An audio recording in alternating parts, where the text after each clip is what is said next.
সেই সম্পদের পরিমাণ ভারতবর্ষে প্রতিরক্ষা দপ্তর, রেল, তারপরে সবচেয়ে বেশি সম্পদ আছে এই ওয়াকফ সম্পদ।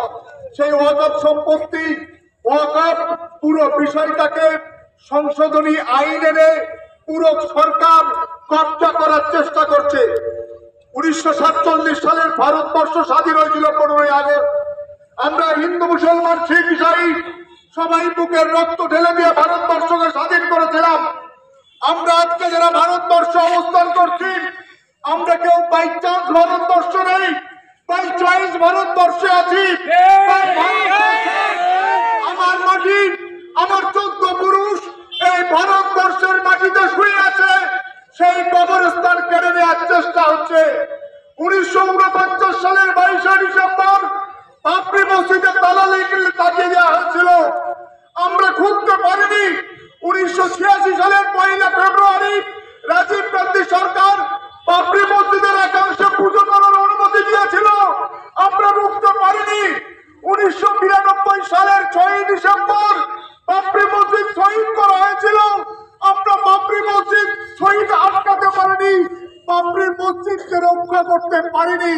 পরবর্তীকালে 2014 সালে আরএসএস এর রাজনৈতিক শাখা বিজেপি ক্ষমতা আসার পর থেকে সংখ্যালঘু মুসলমান, খ্রিস্টান, শিখ থেকে আরম্ভ করে দলিত, আদিবাসী সমস্ত মূল্যবাসী পিছড়ে বর্গ মানুষের উপরে অন্যায় অত্যাচারের স্টিম রোলার চালিয়ে যাচ্ছে।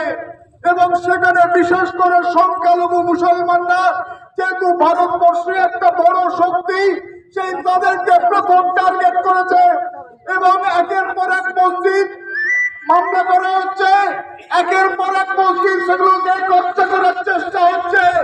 কিন্তু সেই সংশোধনীর মাধ্যমে সব মসজিদ, সব কবরস্থান, সব ঈদগাহ, সমস্ত মুসলমানদের ওয়াকফ সম্পত্তিগুলো সরকারি কবজায় নিয়ে যাওয়ার একটা ভয়ঙ্কর কানা কানুন, কানা আইন তারা পাশ করিয়ে নিয়েছে গায়ের জোরে, সংখ্যার জোরে পার্লামেন্টে।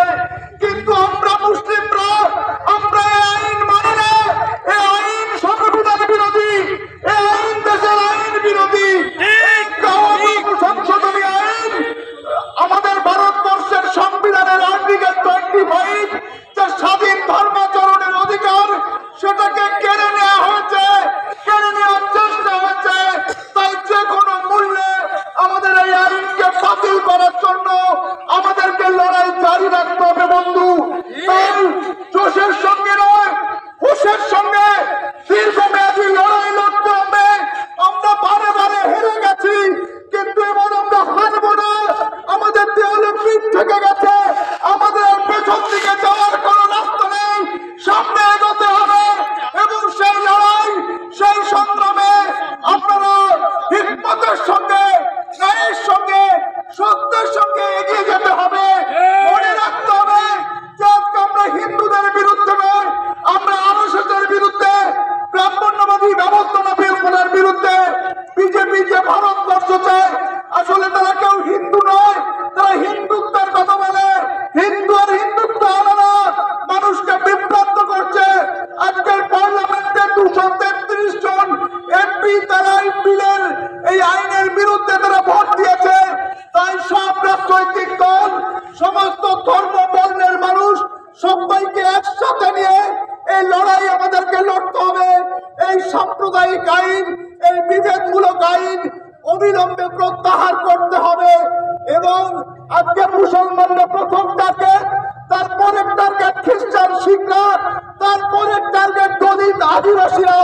তাই আমরা সমস্ত দলিত আদিবাসী পিতৃবর্গ একজোট হয়ে এই ব্রাহ্মণ্যবাদী ব্যবস্থাপনা এবং মোদী অমিত শাহ সরকারের এই কালা আইন অবিলম্বে প্রত্যাহারের জন্য দীর্ঘমেয়াদী লড়াইয়ের জন্য ইনশাআল্লাহ আপনারা সবাই প্রস্তুত তো?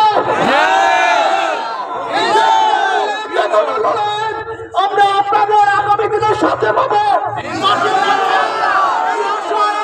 দেখে আমার কথা শেষ করছি। ধন্যবাদ। আল্লাহ হাফেজ।